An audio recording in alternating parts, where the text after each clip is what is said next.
Oi! Yes! You guys, we're finally back. We've got the first Just the Tip since December 2021, you guys. UFC Vegas 46th, January 15th, 2022. Are you guys ready for another year of UFC? Are you guys ready to start watching fights again? Are you ready to leave this month that was behind us where we had no UFC fights to watch? Are you ready to just leave all that behind, ease slowly into 2022 and have one of the best gambling years we've ever had together with me, your host, Uncle Weezy? Well, I'm ready, you guys. I'm damn ready. I'm ready to break down all 11 fights with you guys on the UFC Vegas 46 card we got coming up this Saturday. I think we're starting sometime around 2 or 3 o'clock Central Time with the first fight. So going to be an early start. It's going to be a great year, and I can't wait to do Just the Tip with you guys every single Tuesday night, 10 o'clock Central Time here on my channel. I'd like to thank everybody that's subscribed to my channel. I'm almost to 1,000 subscribers. I have all of you to thank for that, and I can't wait to break down fights with you guys this year. I'm really looking forward to it. I hope you guys are too. Let's see what you guys are saying in the chat here before we get going. We got Andy MG, the first in the room, saying, "Oi!" Yes, good to see you, Andy. Thanks for stopping by. We got my guy David Milk saying, "Hell yeah, UFC is back. Praise tiny, miniature, super small baby Jesus. Praise his name, David." I couldn't agree more. A lot of people ask, what would Jesus do? I think he'd be watching the UFC fights with degenerates like us, bitching about how drunk Keith Peterson is and how he's cost them bets. So yeah, man, I'm really happy to be back. I'm here. I'm happy that you're here sharing it with us, David.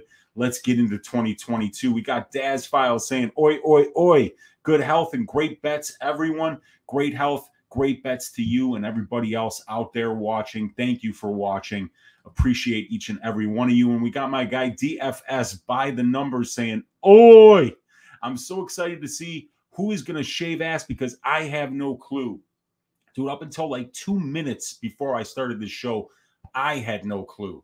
I've taped every single one of these fights. I've looked at the lines. I've looked at the stats.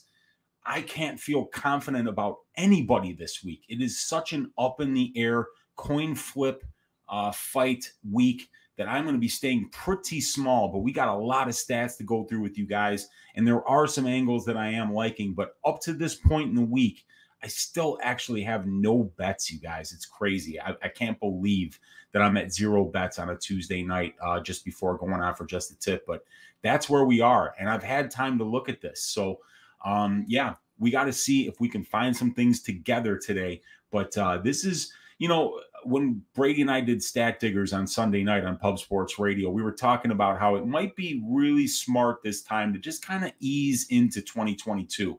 Not because we haven't watched fights for like a month, and you might be, you know, jonesing to get back in there, scratching at your neck saying, you know, I want some bets.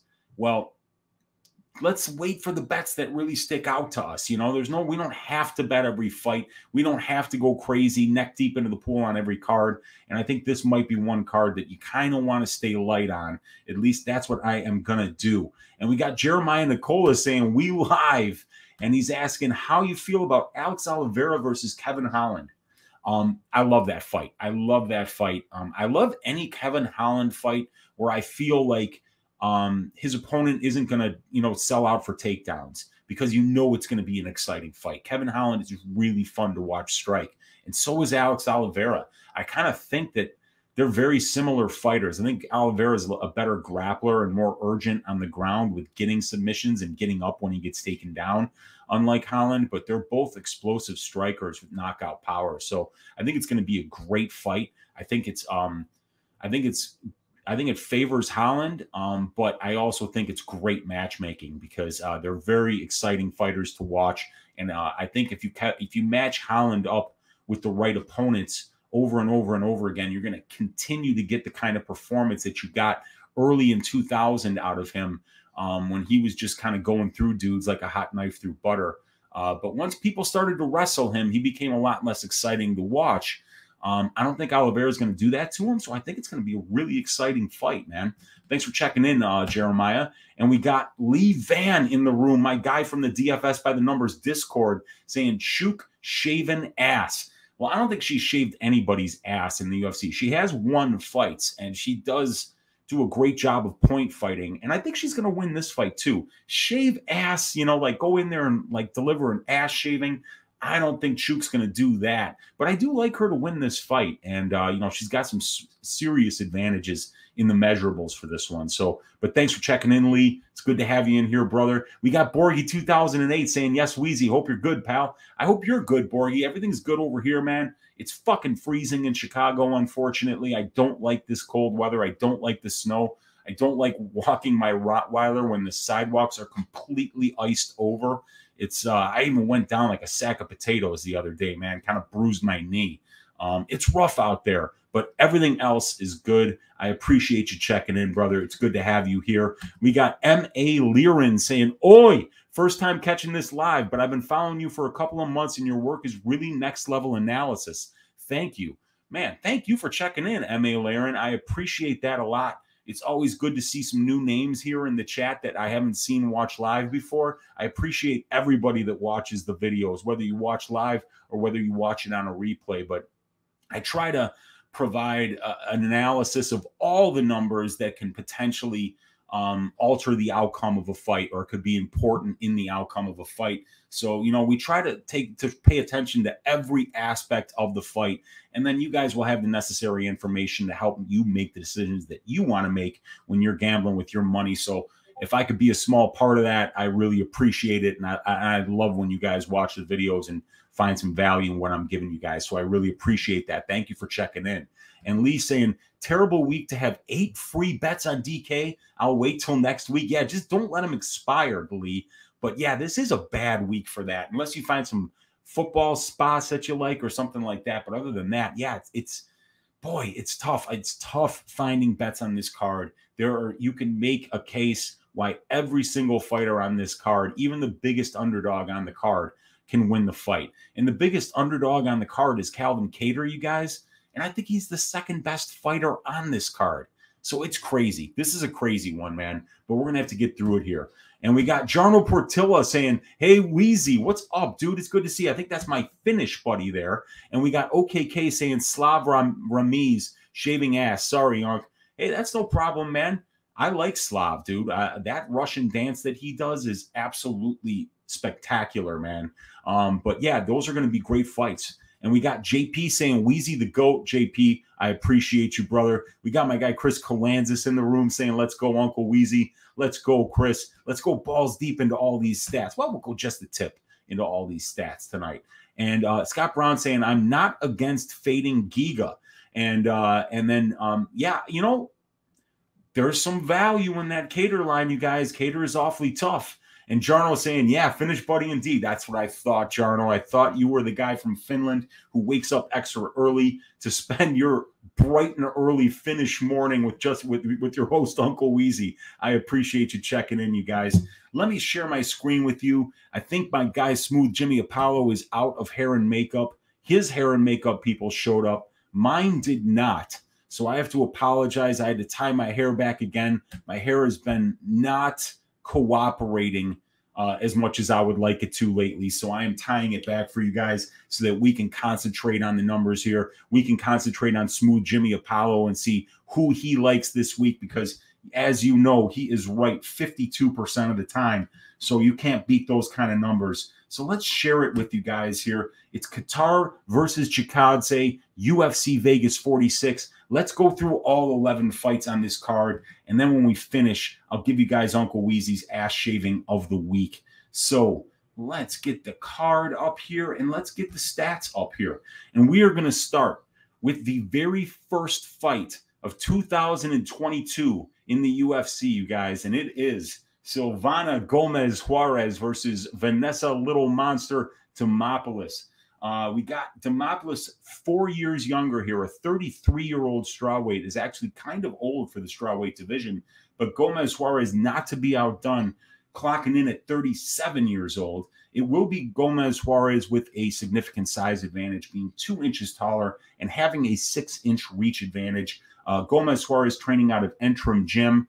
This is the same gym that has the flyweight champion Brandon Moreno training out of it. And we got Vanessa Demopoulos training out of Black House in Southern California.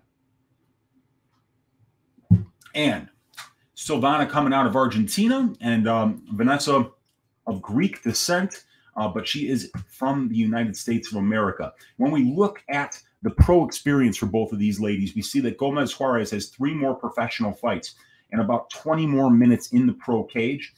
Average fight time between 10 and 11 minutes for both of them. The length of career for Gomez Juarez, she started fighting at the age of 25, a 12-year almost professional career, while Vanessa Demopoulos has had 10 fights and only 4-year pro MMA career. So she started fighting professionally at the age of 29, got a very late start.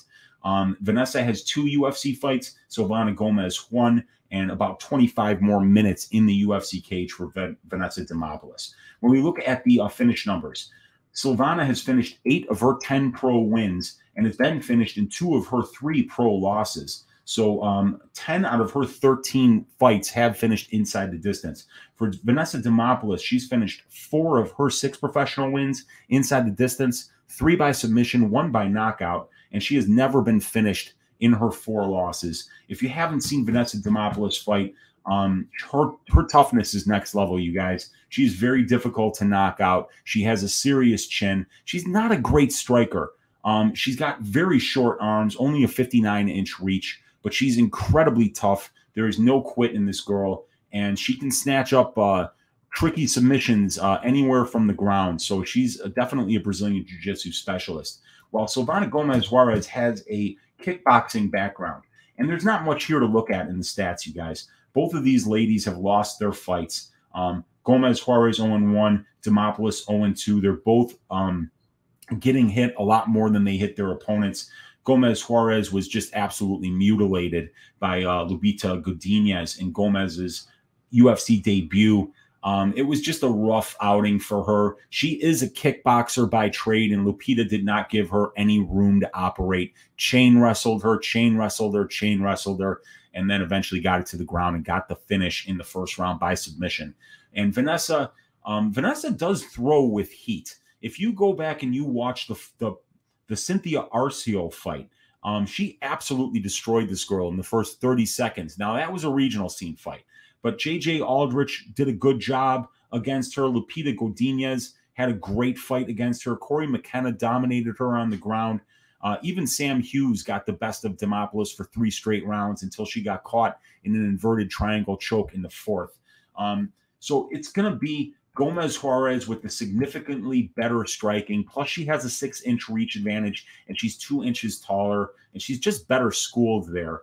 She hasn't been a very active fighter, fighting about once a year, while Demopoulos fights about 2.5 times a year. So, you know, there's a lot of reasons to like both of these ladies. Gomez Juarez has shown poor takedown defense. She's shown 16% takedown defense here in the UFC thus far. She was taken down on 5 out of the 6 attempts that Godinez had against her, and she was controlled for 81.5% of that fight. So, you know, that would be Demopoulos' path to victory, in my opinion. She can land a big shot, but she's going to be at a 6-inch reach disadvantage. It's going to be difficult for her to get inside. And Gomez Juarez does move laterally well. She does use her jab very well, and she's very good with her low leg kicks. And if you guys remember, one of the worst reffing performances of 2021 was Viecheslav Kisiev in the Benoit Saint-Denis versus Elizeu Zaleski dos Santos fight. That was, you know, horrible. We talked about that being a bad reffing performance because he had no concern for the well-being of Benoit Saint-Denis, who was absolutely getting his head smashed in that fight. If you want to see an even worse refereeing performance, I implore you to watch the worst reffing performance I have ever seen. And I've seen Mario Yamasaki. I'm old enough to remember Steve Mazzagatti. I would urge you to go watch the Silvana Gomez Juarez versus Gisele Pereira fight. She kicked the shit out of this girl's legs for the entire first round and the beginning half of the second round. Knocked her down 5 consecutive times with leg kicks. The girl took about 10 seconds to get up every single time Gomez Juarez backed off, and the referee kept making the girl get up. One time she actually got up and put her hands to the side and walked backwards into the cage like this, and the referee would not stop the fight. So, you know, oftentimes as human beings, we have to be better than the bad people in our lives. And maybe Viecheslav Kisiev is a bad person, but we can also remind ourselves that there are worse people out here. And maybe he just made an honest mistake. So bad refereeing happens everywhere, you guys. And like I say, the Gisele Pereira versus Silvana Gomez Juarez fight, if you are a fan of bad refereeing, you have to watch that fight. But getting back to the stats here, we don't have much on strength of schedule, so we will just go through the careers of them. I'm sorry. This is Vanessa Demopoulos. She has fought pretty good competition, even though she hasn't had a lot of fights. She came up in LFA. She was fighting for the LFA championship. So let's see here. My computer is very slow for some reason today. So this is Silvana Gomez Juarez. She has wins over a 4-6 Pereira, 6-4 Reyes, 4-3 Orozco, 1-3 Maria Vega. She's got a win over Vanessa Melo back in 2014, 2-0 Rivas, 3-0 Daimani, and then a couple of Argentina regional scene fights here, and Angelica Lobos 0-0. Her losses are to UFC veterans Poliana Batalio by retirement after the 4th round, and by Ariane Lipsky in a unanimous decision, and then Lupita Godinez finished during the 1st round with an armbar. When we look at Demopoulos, we're going to see some UFC names on her roster as well, with J.J. Aldrich, Cynthia Arcio, Lupita Godinez, Corey McKenna, Sam Hughes, and probably a future LFC fighter or UFC fighter in Loveth Young. Her only loss prior to all that UFC experience was to Itzel Esquivel back in 2018. So both of them have fought decent regional scene competition and lower level UFC competition thus far. And by the way, that is one of the top 5, I would say, Tapology pictures that we have out there, you know, along with William Knight, along with Makwan Amirkhani, along with Albert Durayev, and then my number 5 would be Shamil Abdurrahimov. But Vanessa fits in there nicely with a great shot with some orange smoke in the background. She's on a roof for some reason here. But anyway, not important. So you guys, the thing about Demopoulos is that she's 0 of 7 on her takedowns. And she's only accrued 7% control time here. She doesn't actually need to get a takedown in order to employ her Brazilian jiu-jitsu game. I've seen her shoot sloppy takedowns and then just kind of like latch onto a leg and then roll for a leg lock. So she might be kind of like Ryan Hall or Paul Craig in the respect that she might not get a takedown, but she might get the fight to the ground anyway.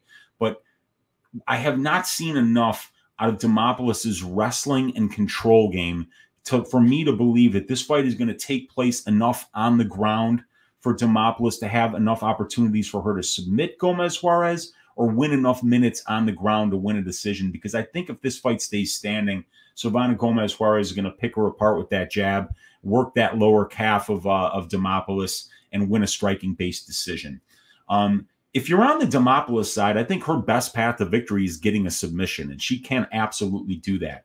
But if you're on the Gomez Juarez side, I would implore you to wait for that decision prop, because I don't think anybody is finishing Vanessa Demopoulos, and you're already getting plus money on Gomez Juarez, but I think that her win condition is like 90% decision here.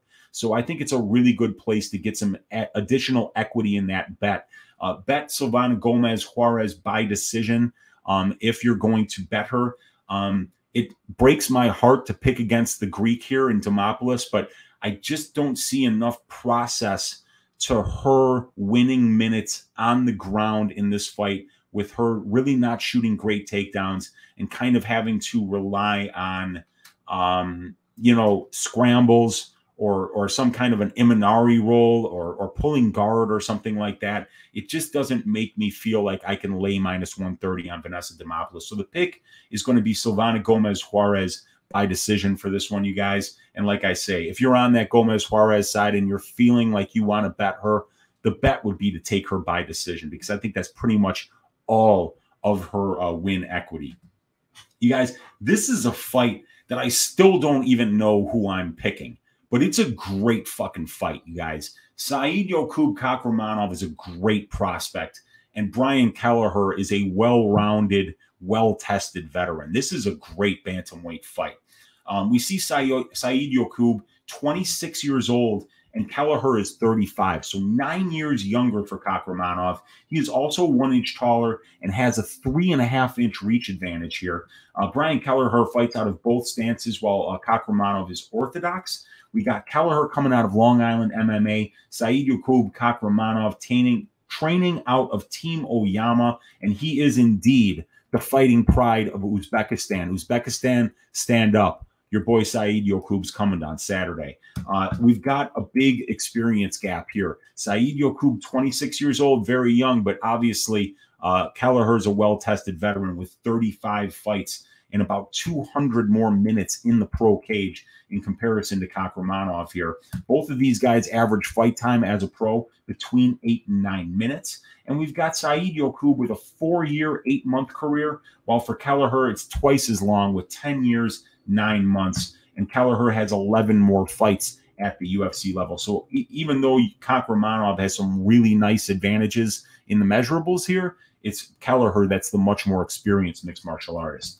Both of these guys have very similar finish numbers, for and against, you guys. We've got Kelleher with an 78% finish rate, 43% by sub, 35% by knockout. And we got Saidyokub with a 44% sub finish rate, 33% by knockout. So he's finished 7 of his 9 wins inside the distance. And it's 78% for Kelleher. So that would be 18 of his wins coming inside the distance. And then they both have been finished. It's Kelleher who's actually been finished 6 times by submission in his pro career and 1 time by knockout. So he's been finished in 7 of his 12 pro losses, while Kakhramonov has been knocked out in 1 of his 2 pro losses. It was a beautifully placed flying knee by Pipe Vargas, knocking him out in the 3rd round. That knocked out Kakhramonov. But Kakhramonov was winning that fight up to that point, and that knee would have knocked anyone out. But that's the only time that he's been finished. When we look at the striking numbers, we have a good sample size for Kelleher, but not a good sample size for Said. In this 12-fight sample size, Kelleher is getting outlanded by over 1 significant strike per minute, 1.09 to be exact. He's showing 41% striking accuracy. He's landed 2 knockdowns in 12 fights, averaging 0.28 knockdowns for 15 minutes, showing about 53.5% striking defense. He's been knocked down 2 times in 12 fights, also 0.28 knockdowns allowed per 15 minutes.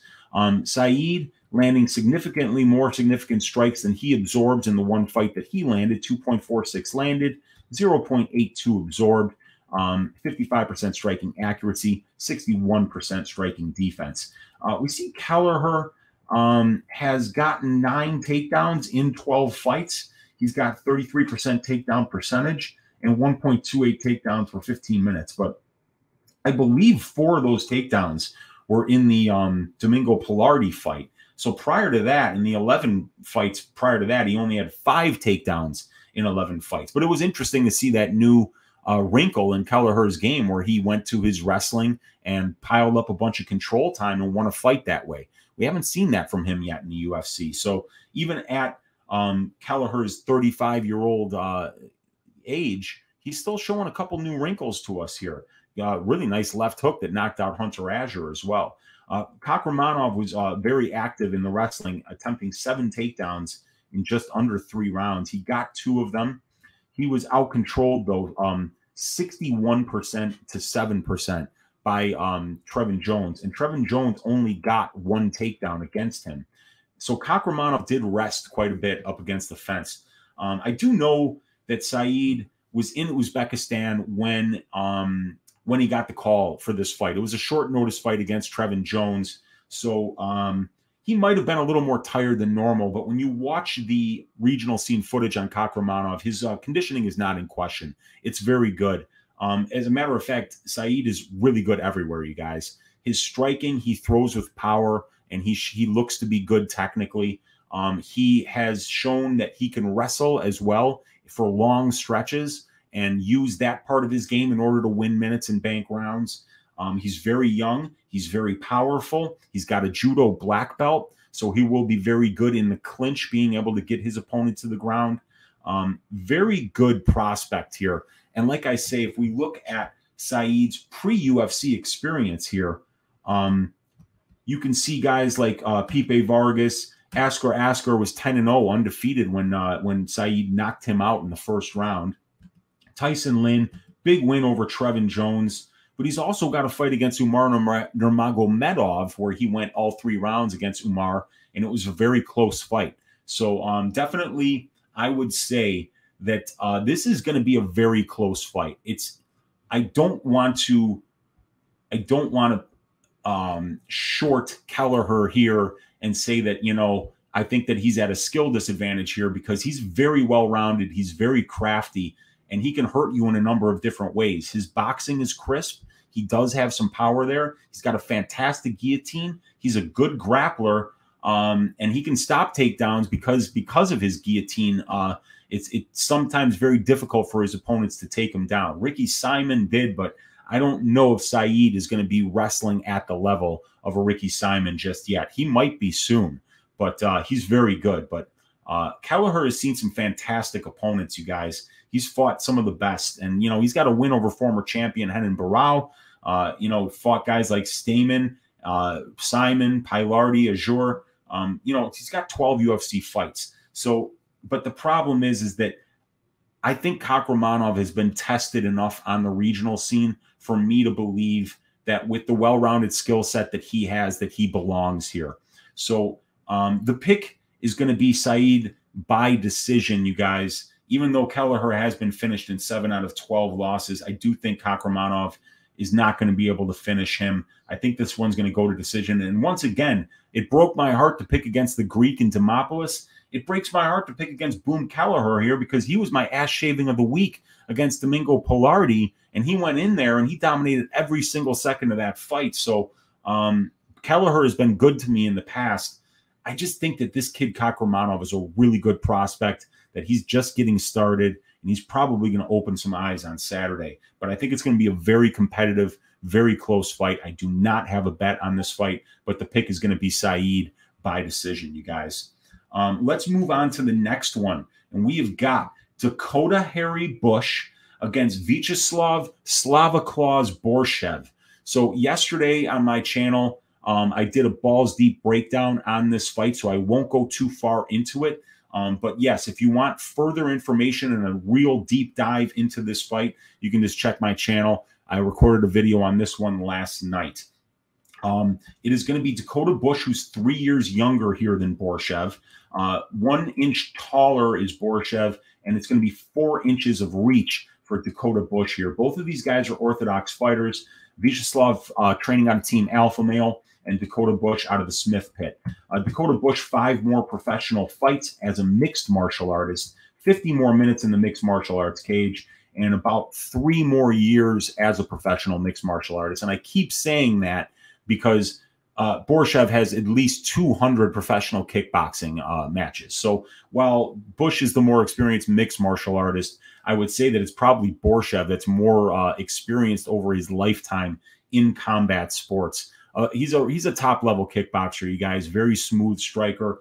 Uses all of his weapons very well. He's got good conditioning. I really do like this guy's game. The one problem with Borshchev is takedown defense. He does not have good takedown defense. He's brand new to wrestling. He's brand new to mixed martial arts. So there's going to be a learning curve there when he goes and he, fights some of these guys that were Division I wrestlers or, judo black belts or Brazilian jiu-jitsu black belts. He's got a lot of learning to do there. And Dakota Bush, at only 27 years old, has already got 11 fights, and he's pretty well-rounded. He's got a good wrestling game. His striking is serviceable for this level, and he's also got good conditioning in his own right. So this is a very good fight. But normally I would say that Dakota Bush is a complete mixed martial artist. But in this fight, this really does feel like a striker versus grappler affair. Bush is going to need to use that wrestling. He's going to need to win minutes on the ground, and I think he's going to need to try to finish this fight on the ground. Bush will be going to that wrestling. The one thing that I've seen from Bush when he does lose, it's because he gets out-wrestled. Still haven't seen him get outstruck yet. And I think the problem here is he might get outstruck here, but we haven't seen Dakota Bush face so much better of a striker that we've had to see him completely go to his wrestling and sell out to go to the wrestling. He's always had the option to stand if he wanted to. So I don't know if we've seen the George St. Pierre type Dakota Bush here, that we can count on him to go out there and win minutes wrestling, win enough minutes and bank enough rounds to win a decision. That's what I don't know about Dakota. I do know that Borshchev's takedown defense is not good, but I also do know that the guy consistently gets back up when he does get taken down. And he has shown that even when he is in fights where he wrestles defensively and does it over and over and over again, I have seen his cardio hold up into the third round in high-paced, grappling-heavy affairs. So I'm going to be picking Borshchev to win this fight simply because I think Bush can win one round with his wrestling, but I think that if he doesn't get a submission after he gets a takedown, that he won't be able to win enough minutes late in this fight when he gets tired, when he has to hold that grappling heavy game plan for not just 5 minutes, but for 10 and then for 15. So I can see Bush winning this first round, but I think Borshchev will take over after that. He's much, much, much better in the striking, you guys. So the pick is going to be Viecheslav Borshchev. Neither one of these guys has ever been finished. And right now, let's see, we've got this line at Bush is sitting about plus 165 is the best that you can get him. Borshchev is minus 180. I'm not laying minus 180 on a UFC debutant with poor takedown defense that's only got less than 3 years of mixed martial arts experience, because he could potentially get subbed. He could potentially lose enough minutes on the ground to not win a decision. So the pick is going to be Borshchev by decision, but you guys, I can't bet it because I don't think that laying minus 180 on a guy that's, a one-dimensional striker at this point in his career is a good idea, especially when he's only got 6 professional fights. So let's move on here. Next fight. This is another one, you guys. Benitez, TJ Brown. I did a Sunday night balls deep breakdown on this one on my channel. So we will, if you want an in-depth look into this fight, we went almost an hour talking about it. A great matchup here between Benitez and Brown. So yeah, if you want the full stats on this one, the full read, the full breakdown, watch the balls deep breakdown that I did earlier in the week, but we'll take you through the stats here. And on Tuesday nights, I always give you just the tip, don't I? So let's give you just the tip of the stats for this one. TJ Brown, 2 years younger, you guys. He's 1 inch taller and has a 1 inch reach advantage. He fights out of both stances while Benitez is a southpaw fighter. We got TJ Brown coming out of Westside and Glory. He goes back and forth between Glory MMA and Westside, but he has been training with Bryce Mitchell a lot for this fight. And I know that TJ just recently got his Brazilian Jiu-Jitsu black belt. And we've got Gabriel Benitez training out of American Kickboxing Academy, fighting out of the happiest place on earth, Tijuana, Baja, Mexico. And we got TJ Brown out of the U.S. It's Gabriel Benitez with 8 more professional fights, where both of these guys are very experienced mixed martial artists. 54 fights between the two of them.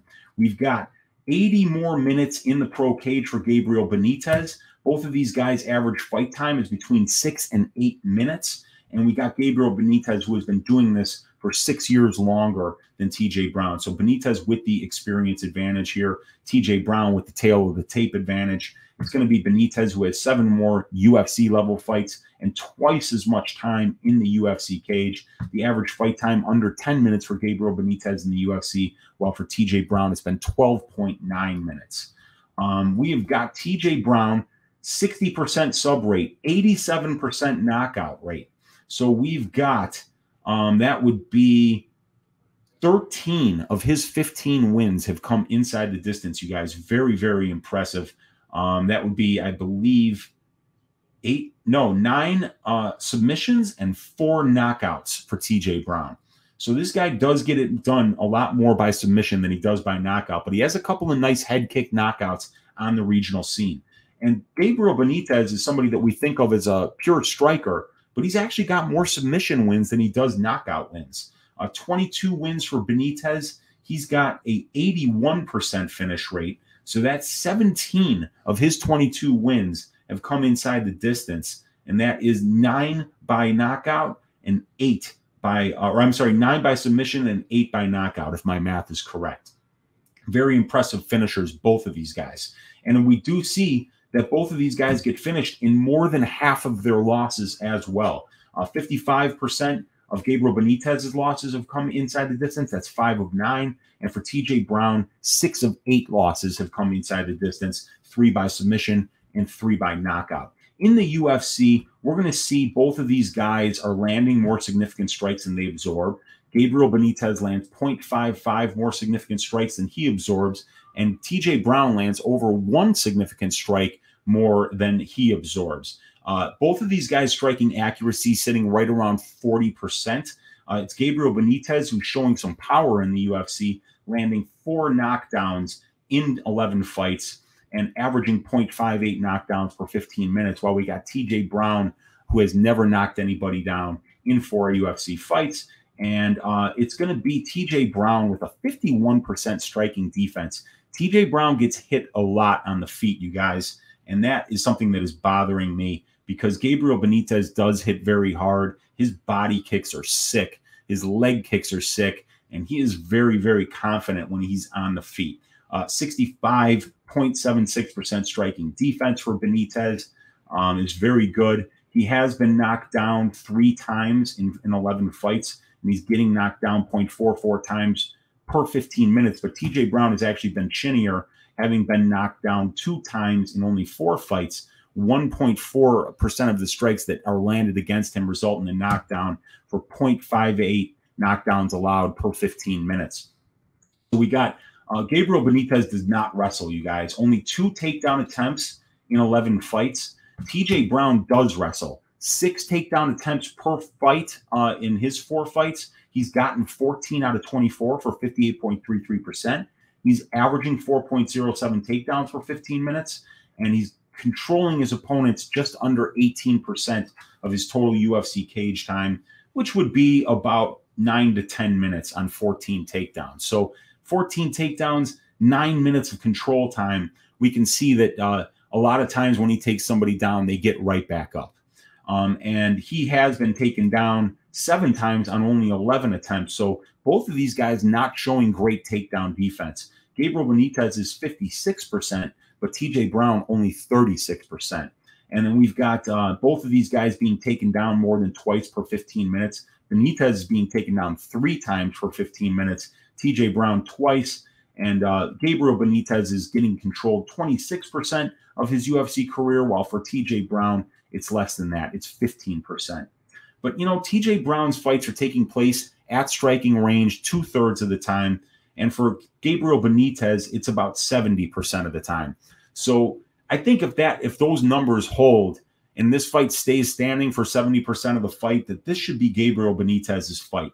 We saw some improvements in TJ Brown's striking the last time out against Kai Kamaka, but you know, Gabriel Benitez has been showing really good high-level UFC striking for a long time, for an 11-fight sample size. So I think that Gabriel Benitez is going to be winning the minutes on the feet. And we can't always count on TJ Brown to go for those takedowns. He was getting his calf chewed up against Danny Chavez and didn't really shoot for takedowns in that fight, and he lost that one. So I don't know if we can count on TJ Brown to commit to the wrestling enough here. But if he does, I think he can have success and potentially win enough minutes of this fight. The thing is that even though Benitez is being taken down at a 56, or I mean, his takedown defense is only 56%, and he's being controlled 26% of the time, we have to keep in mind that he's had 48 takedowns shot against him in only 11 fights. And he's been taken down 21 times in 11 fights. But if we look at that 26% control time, it's about 26, 27 minutes that he's been controlled on 48 takedown attempts. So, and on 21 takedowns, and a lot of that is cage control time, you guys. So Gabriel Benitez has an excellent get-up game.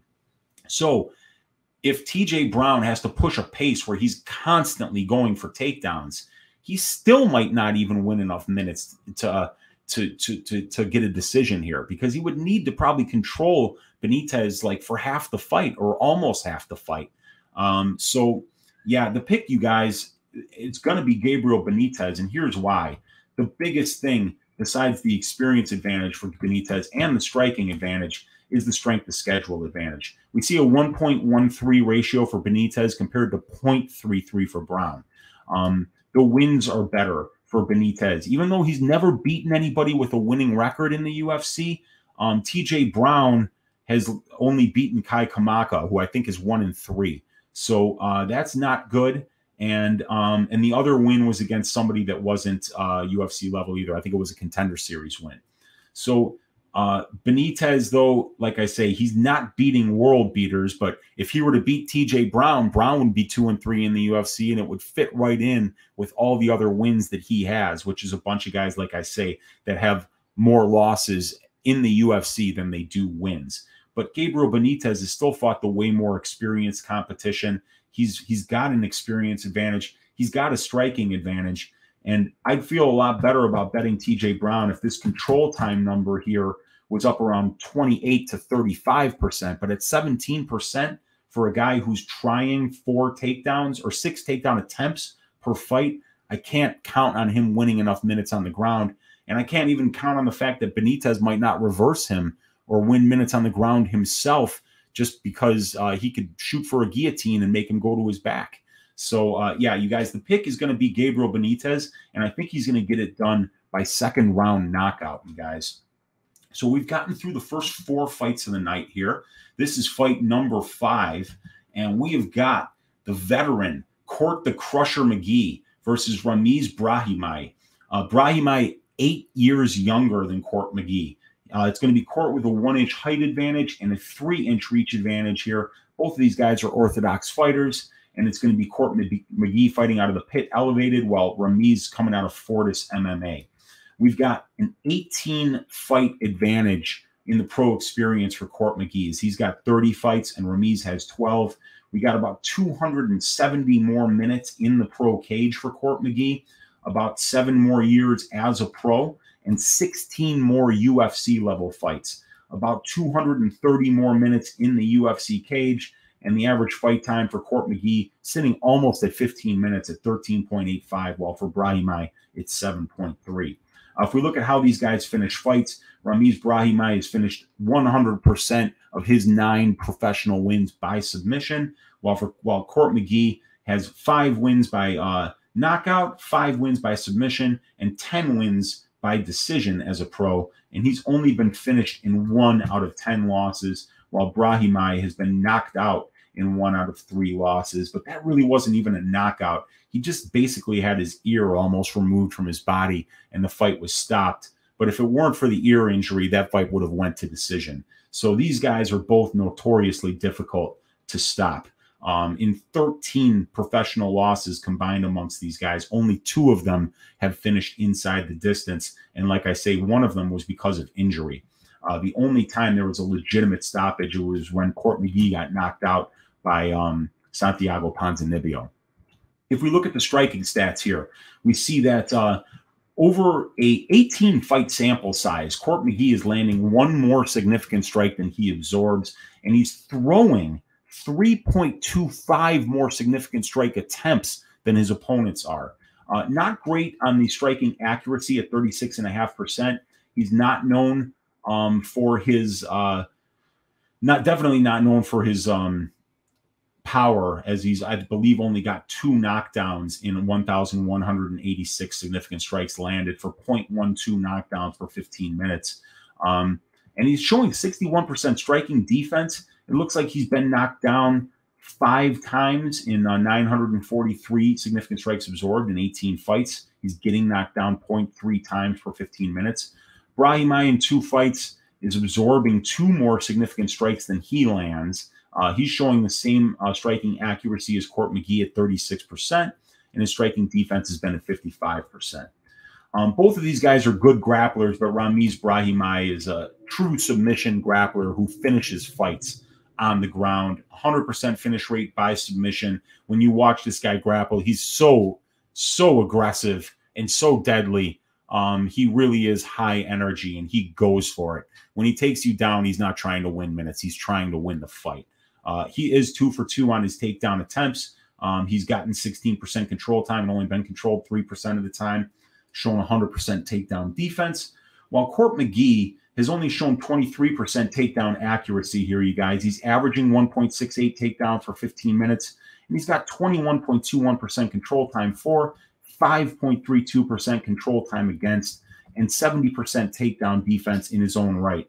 But, you know, over at 18 fight sample size and 250 minutes in the pro cage, he's only been controlled about 12.5 to 13 minutes of his UFC career, and that's on 13 takedowns against and 43 takedown attempts. So I don't think Ramiz's path to victory here is through the striking. I think it could be close if it stands up, but the thing is that Court McGee is just not the kind of guy who's getting taken down and being held there. And he's faced some really good grapplers in the past, you guys. Sean Brady, you know, Claudio Silva, Alex Garcia is a good wrestler. You know, there are a lot of guys who have, you know, that he's faced that are just as effective on the ground as Ramiz Brahimaj. You know, so I think this is a huge step up in competition for Ramiz. If we look at the strength of schedule stats here, you know, we're going to see that it's going to be a better ratio here for Court McGee, and he's fighting the more experienced competition. The wins are better, and the losses are the much better competition as well. So a big strength of schedule advantage here, a big pro and UFC experience advantage here, and I think a striking advantage because of the volume and the conditioning of McGee. The thing about Brahimaj and his 9 wins is 8 of them have come in the first round, 1 of them in the second, and they're all by submission. So what happens if this fight doesn't go to the ground? What happens if, you know, just like the 18 opponents before him, Court McGee winds up spending 95% of the fight, you know, not being controlled? Do you see Ramiz Brahimaj winning this fight? I don't. Personally, I think the bet for me on this one is going to be Court McGee by decision. Court McGee is about a -110 coin flip right now in the odds, but Court McGee by decision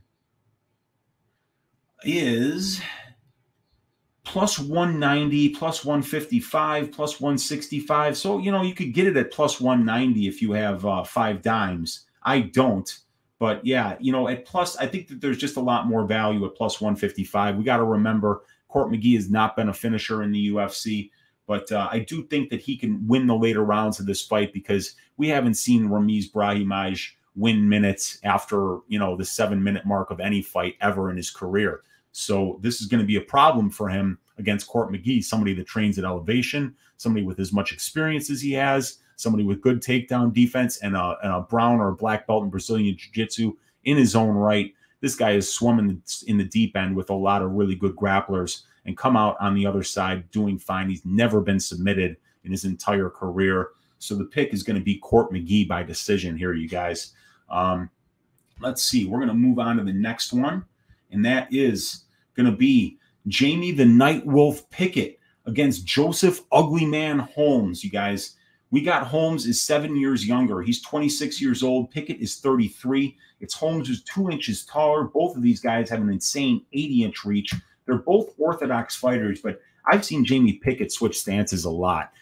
He does fight out of the southpaw stance quite a bit, so I think we could probably call Pickett a switch stance fighter, but orthodox for Holmes. Holmes coming out of SFX MMA.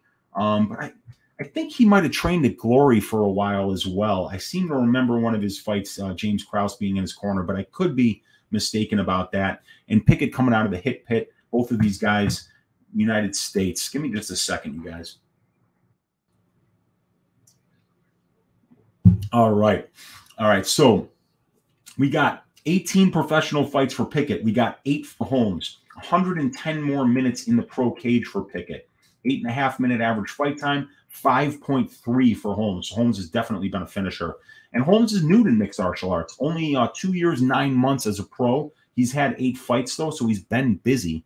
And it's 10 years, 3 months for 18 fights for Pickett. And Pickett's got 5 more UFC-level fights, about 50 more minutes in the UFC cage, 9.42-minute average fight time for Pickett in the UFC, 7.77 for Holmes in the UFC. Joe Holmes has a 100% finish rate, 71% by sub, 29% by knockout. And Jamie Pickett has a 75% finish rate, finishing 9 of his 12 wins inside the distance, 8 by knockout, 1 by submission. And Jamie Pickett has been finished in 3 of his 6 losses, while Joe Holmes has never been finished. We don't have much in the sample size for Joe Holmes, but Jamie Pickett is not looking good in the striking metrics thus far in the UFC. He lands 2.94 but absorbs 4.37, and his opponents are throwing a lot more volume than him at 8.15 compared to only 5.48 for Pickett. So the optics are kind of bad for Pickett. You kind of see Pickett, looking slow, waiting to explode. But it seems like he waits too long sometimes. And, eventually, you've just waited and then the final bell rings and you haven't landed anything, like in the Staropoli fight. God, man. I love talking about MMA with you guys, and I love watching fights and creating content and doing research and, creating metrics and all this stuff. But sometimes watching tape is fucking tough. Jamie Pickett against Laureano Staropoli is one of the worst damn fights I've ever seen in my life. And then I watched last night when I was like, all right, I got to go to bed. I watched Chookagian and Maia. Man, I got about 2.5 rounds into that one before I wound up waking up on the couch like 3 hours later, not even remembering why I was still there. Boy, Pickett, that was just really bad. That was a bad fight. Pickett showing a little bit of power. When he got that knockdown against Potty, it looked amazing, and he really exploded. And when he does that, he's very dangerous. It's just so few and far between when Pickett seems to have the confidence to explode. And I just don't see enough of it out of him. Joe Holmes, not great striking numbers in his own right in his UFC debut in the Contender Series. 1.55 landed, 2.32 absorbed, 32% striking accuracy is terrible. 61% striking defense is good. Pickett's been knocked down twice in 247 significant strikes absorbed. Jamie Pickett, 56 minutes in the cage, 6 takedowns, but only about 4 minutes of control time on those 6 takedowns. So, yeah, he can take you down, but he really can't keep you there. He does go for subs, but he's never subbed anybody in the UFC. Holmes got 2 of his 5 takedown attempts and accumulated 32% control time, so that was pretty good. Pickett has shown 64% takedown defense, and he's been out-controlled at about a 2.5-to-1 ratio thus far in the UFC. Both of these guys are physical freaks. They both got great bodies. You look at Pickett, and he's got that wrestler's back with the lats, the coming down on an angle, and Holmes is 6'4" for a middleweight, and he's like super long and lean but strong. Both of these guys are incredible athletes. It's going to be an exciting fight. I think whoever explodes first and lands first is going to win this fight, but Joseph Holmes is way less experienced here. He's got 10 less pro fights, 110 less minutes in the cage. And even though he's very well-rounded, Pickett is as well. I can't lay these kind of odds here. I mean, if we look at the strength of schedule stats here, we're going to see that Pickett fighting guys with losing records on the average. His or his wins have come against guys that have an average record of 1 win and 1.5 losses. And he's losing to 500 competition. You know, win against Storytime by unanimous decision. That fight could have went either way. Lost to Jordan Wright by knockout. Lost to Nchukwi by decision. He beat Potty. Then he lost to Soriano, and he had another loss before that to another middleweight. I think it might have been, I forget who it was. But, you know, I'm not impressed with Jamie Pickett. But at the same time, I don't think it's good practice to take a guy in Holmes who has shown some really good things on the regional scene. But this is a step up in competition in terms of fighting somebody that's a lot more experienced than he's used to, and who has a lot more names on his resume. Right now, you got to lay -145, -150 on Joseph Holmes. And I think that this could be a very close fight. I am picking Holmes to win this one, though, you guys. I just think he's a little more dangerous everywhere. I think he's a little more willing to throw, a little more confident. And I think that if he doesn't like how it's going on the feet, he can get this thing to the ground and keep it there. We have seen him be very successful, not only getting fights to the ground, but looking and hunting for submissions when he gets them there. And I think that I would not lay -150, though. I'm not laying 1.5 units to win one on a UFC debutant against, you know, a guy like Pickett, who is very experienced and very well-rounded, very athletic, and very durable. So the pick is going to be Joseph Holmes by decision here, but I don't feel good about it, you guys. So let's see. That leaves us with 1, 2, 3, 4, 5 fights left. Okay, so it's been a while. It's 2022, you guys. I haven't been interacting with the chat. I'm sorry, but this is how I do Just the Tip. I try to take you through the fights as quickly as I can without leaving out any important pieces of information. But it's 2022. It's a new year. We've only got 11 fights to talk about on this card. So I wanted to start off the year with a very special story time with Uncle Weezy. So let's stop talking about mixed martial arts for just a few minutes. And we're going to take you back to the year 1997, you guys. Your Uncle Weezy's 6th year in college. I was not in college for 6 years because I was a double major or because I was even interested in going to class at all. I was there for 6 years because I was an idiot who partied way too much and never attended class and failed way too many of them. But in my 6th year, I was still working with a really bad car, a car that I had gotten my sophomore year of college after the car that I had before that, the engine seized up on the side of the road on a road trip. I had the thing towed to a shop and the thing just destroyed. So I bought a car that I thought was pretty hot, pretty cool. It was a 1984 Datsun. That's right, Datsun 300ZX. The year that Nissan bought Datsun was 1984. So my car said Nissan on the left and it said Datsun on the right. And it was a maroon 300ZX. And it was, you know, I liked it because I was young. I was trying to pick up girls. It had T-tops. It had this baller-ass electronic dashboard. I loved that car at the start. And then I realized what a piece of shit it was. And it was a total piece of shit. That thing didn't have a muffler for like a year. The engine was shit. There were so many fucking things wrong with it. That car sucked. It was the bane of my existence. You could hear me coming 3 blocks away because it didn't have a muffler. When I had to drive that thing in the winter, I actually had to drive with the windows open because I would have to run the air conditioning, right, in order to get heat off the engine. No, I'm sorry. That was in the summer. So in the summer, when you wanted to have the air conditioning on, you couldn't because it would overheat the engine.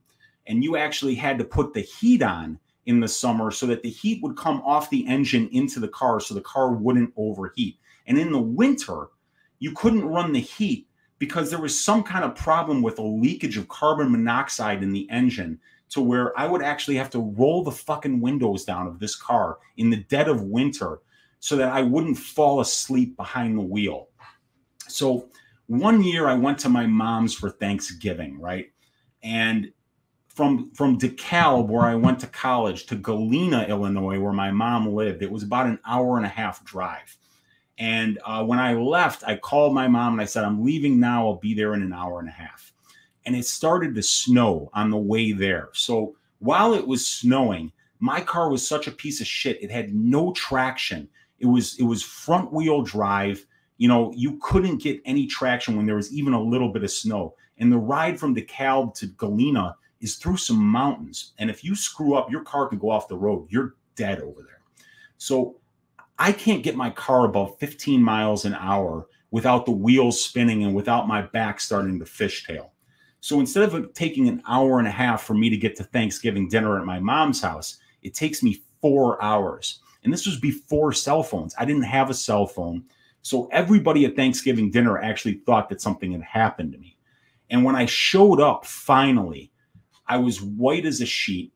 I was everything hurt. I was hunched over the steering wheel forever, you know, and everybody thought I died, frankly. And when I showed up, everybody's like, what happened? Why did it take you so long? I'm like, my car is such a piece of shit. You know, it can't get any fucking traction. You know, it's freezing out here, yet I've got to drive with the fucking windows down. I was so pissed off. And my mom was, you know, she was scared for me.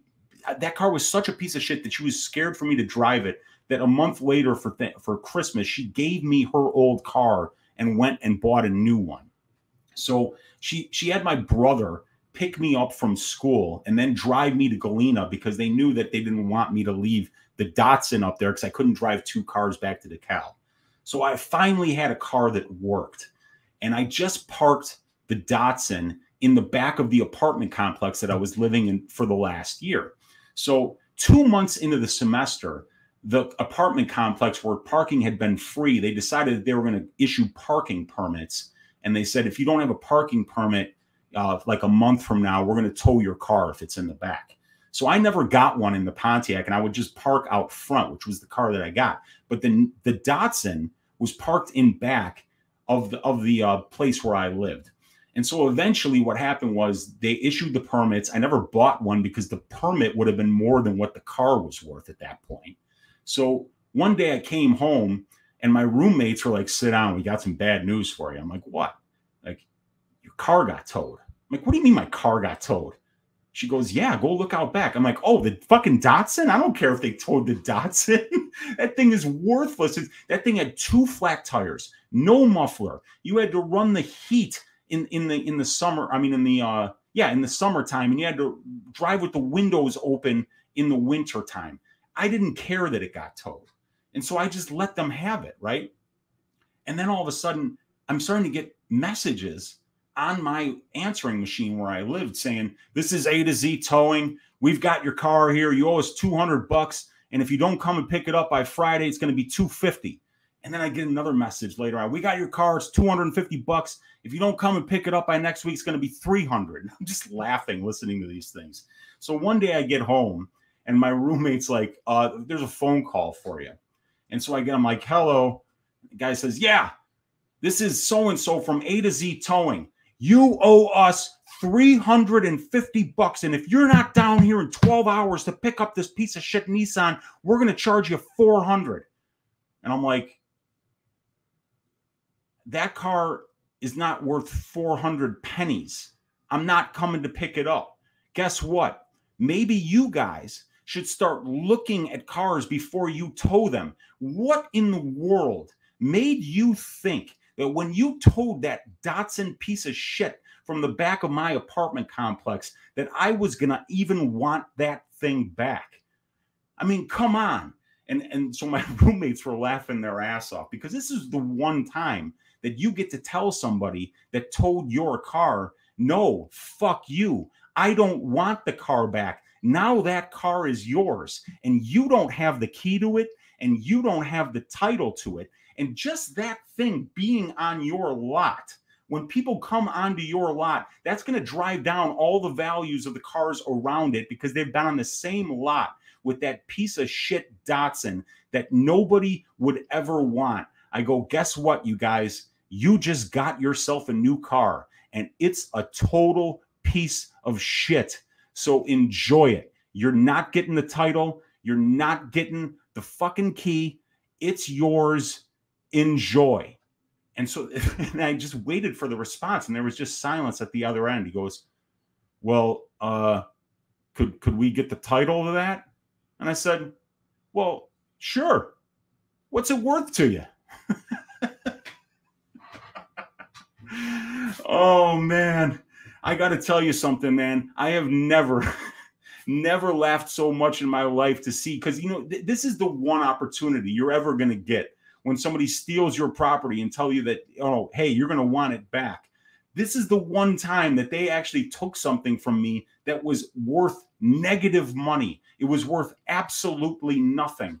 I told them, no, you just stole a car from me, and now you're holding it ransom for $350 or no, $400 if I don't come by the end of the week.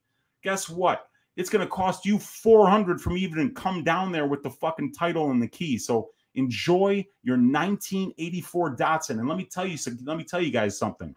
When you inflate those two tires, when you put the new muffler on that thing and you think you're going to get it started, you're probably not, because it needs a new battery too. But then when you put that battery in there and you start driving it around, just make sure to remember you got to run the heat in the summer and you got to drive with the windows down in the winter. So enjoy the shittiest car on planet Earth, A to Z towing.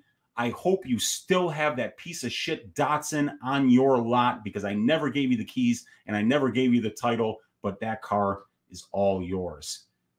I had to start 2022 off with a banger of a story for you guys. I hope you enjoyed it. But guess what?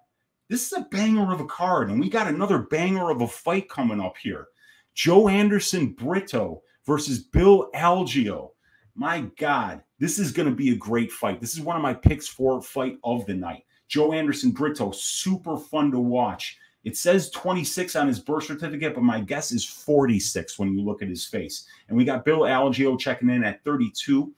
It's going to be Bill Algeo, who's going to be 4 inches taller and having a 1-inch reach advantage here. And then we've got a switch stance fighter here in Bill Algeo going up against an orthodox fighter in Joanderson Brito.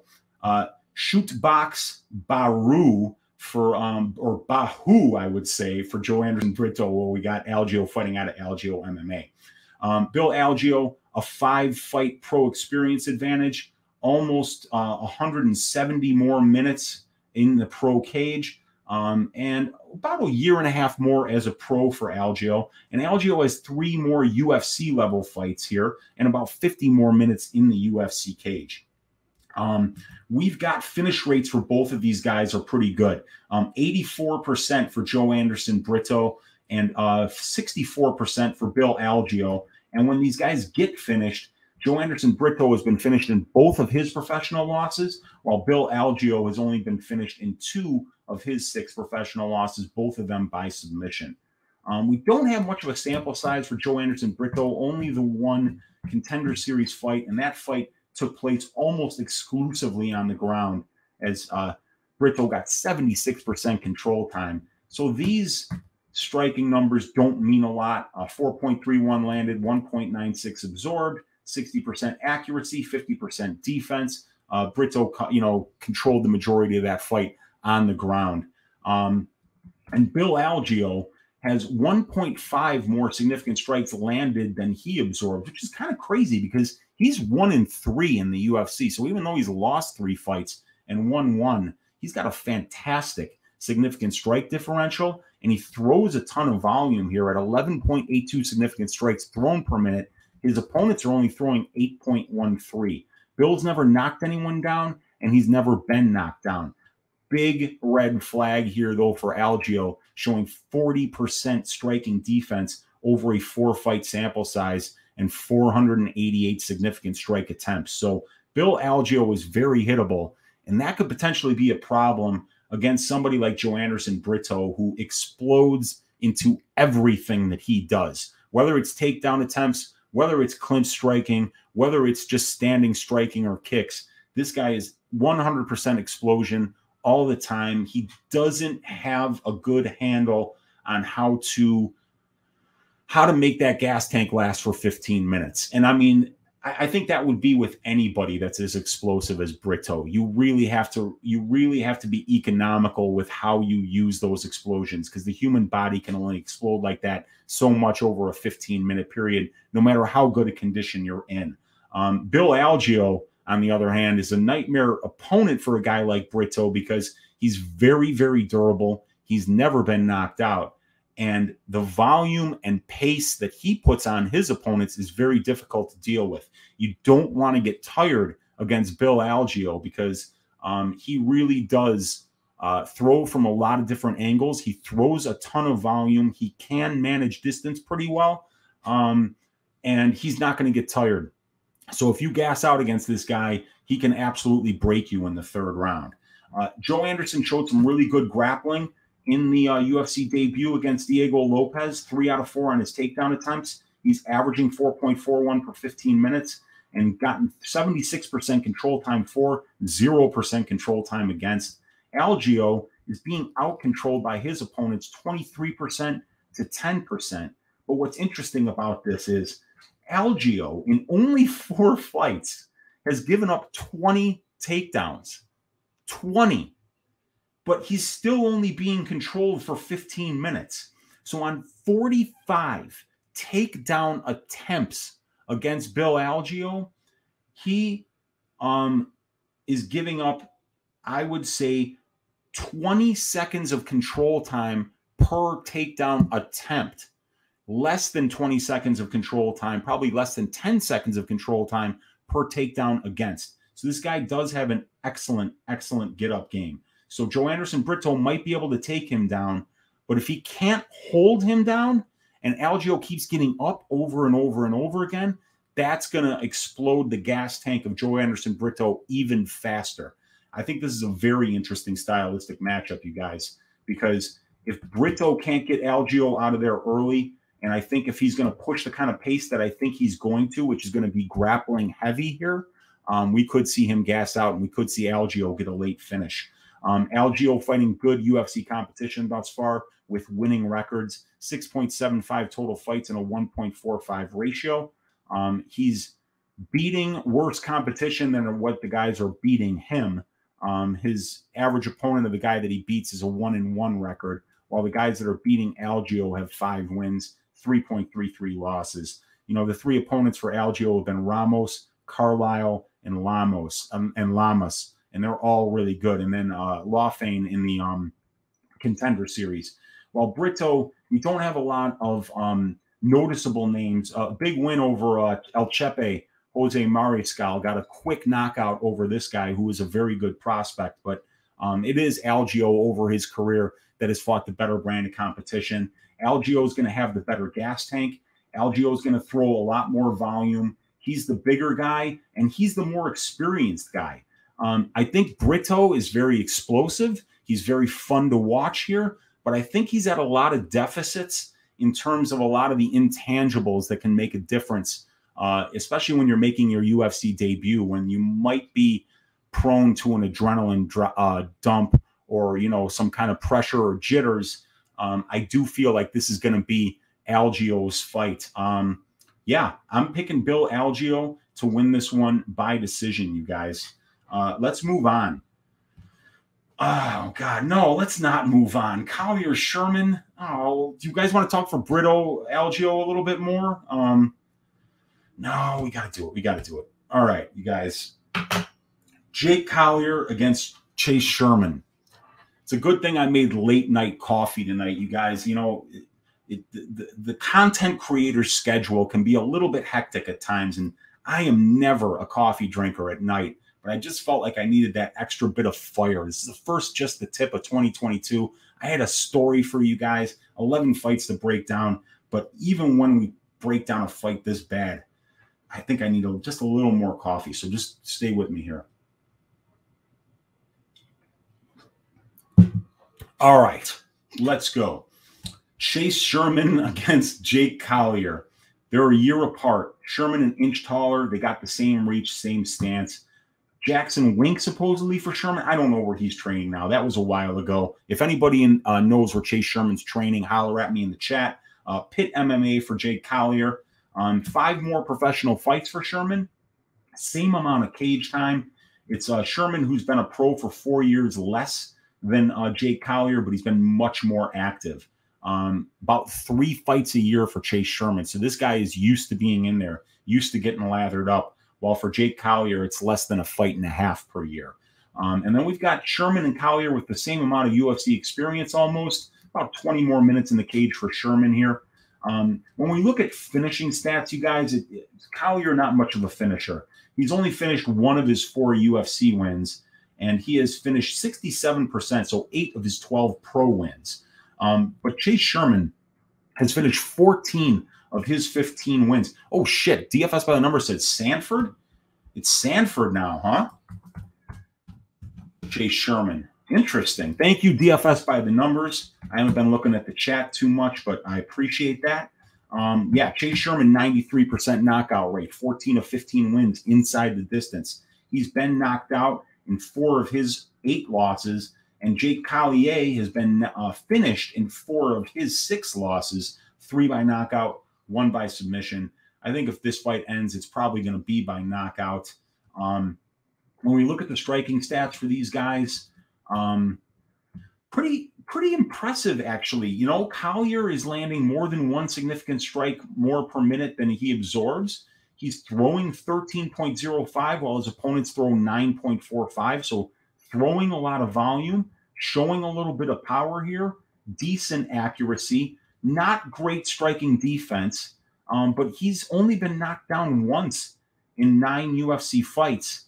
So he's not chinny. He throws a ton of volume and he out-volumes his opponent, but not to be outdone. Chase Sherman might be absorbing just a little bit more than he lands, but he throws even more volume than Jake Collier does. And he's got decent power in his own right. Not great heavyweight power, but he definitely does hit a lot harder than Jake Collier up here at the heavyweight weight class. But on the defensive side, neither one of these guys are very good. Chase Sherman keeps that chin way up in the air. Jake Collier with a 53% striking defense in his own right. Don't like the conditioning that I saw out of Collier in the Felipe fight. He looked dead at the end of that one. He looked great against John Vellante, but that's John Vellante. I mean, we saw how terrible he looked at the end of his career. Definitely Vellante was had 1 foot out the door about 3 fights before he retired. So when we look at the grappling statistics here, they're going to tell us that this fight is going to take place on the feet, you guys. Chase Sherman has never attempted a takedown in 10 UFC fights. Collier has attempted 14 takedowns in 9 UFC fights, but I don't think he's even gotten a takedown since 2015.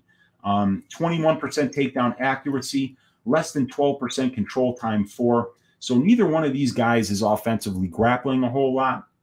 Plus, if we add into the equation that Chase Sherman has successfully defended 14 of 17 takedown attempts against, I think it's pretty safe to say that, you know, this fight is going to take place on the feet probably for 100% of how long it lasts. So Jake Collier is not the natural heavyweight here. Chase Sherman is. I think Chase Sherman is going to be the more powerful guy. I think he's going to be the much bigger guy with the frame that fits this division. I think Chase Sherman's low leg kicks are very good, and I think his boxing is almost as good as Collier's. I think Collier's faster and is a little bit better technically, but Chase Sherman's power is he's going to be landing the bigger shots, the more eye-catching shots. Kind of like how Collier and Felipe landed the same amount of significant strikes, but the optics just weren't great for Collier here. So, and then when we look at the strength of schedule, both of these guys are fighting losing record guys on the aggregate. Chase Sherman just fighting a little bit better losing records with more experience. So I'm giving Chase Sherman the strength of schedule advantage here, the tail of the tape advantage, which is very small, a small experience advantage. And I think the striking is very even, but I think Chase Sherman is going to be landing the bigger shots on the feet. When we look at the lines for this one, we see that Chase Sherman right now is plus 110. So this is a coin flip in a lot of places almost. It is Collier who's a slight favorite here at minus 125. The money, Sherman did open as a coin flip, but then now the money's coming in on Collier, but it doesn't look like there's that much more coming in on him. The line should settle right about here. But when, you know, this was something that DFS by the numbers and I were talking about. I mean, Chase Sherman has finished 14 of his 15 wins inside the distance. So if you think Chase Sherman's going to win this fight, you might as well just bet him to win by knockout because he's not subbing anybody.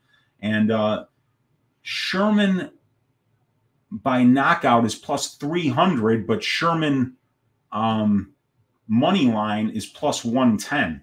Well, 94% of Chase Sherman's wins have been by knockout.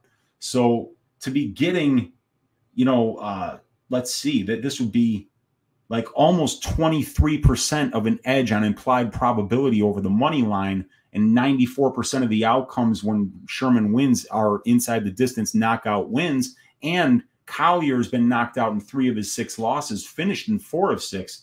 I think the best way to play this if you're on the Sherman side is to bet Sherman by knockout. And if you're on the Collier side, I think he wins this by decision. Collier by decision is plus 180. So that's not bad. But I'm picking Chase Sherman to win this fight, you guys, and I'm picking him to win it by violent knockout.